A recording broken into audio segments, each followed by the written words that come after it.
Now I know that's the most obvious way to not have your ball stolen, but it's also the most impractical way, right? Because it's weird to me when people show up to the park and they don't have a ball with them and they just depend on other people to have the ball. I mean, it's kind of weird, but I'm also kind of jealous of those people too. Like you just have the confidence to just show up to the park without a ball. Like, hey guys, I don't have a ball, but let's play.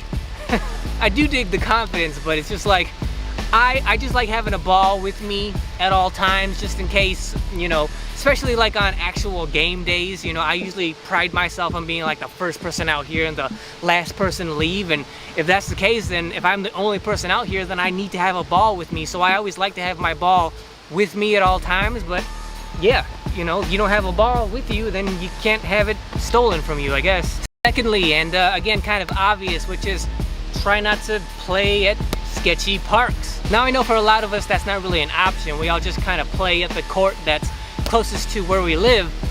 And if that happens to be a sketchy part of town or a sketchy park with sketchy players, then we don't really have a choice unless there's another court, you know, nearby. But if you're lucky enough to live in a town where you have multiple courts within a close distance to you, and some are not as unsavory as others, then, you know, if you're concerned about safety or at least protecting your ball and not having it stolen, then don't go to the parks that, you know, you're afraid that's gonna happen. It's unfortunate that that's a question that you have to address, but you're probably gonna have to address that at some point in your career.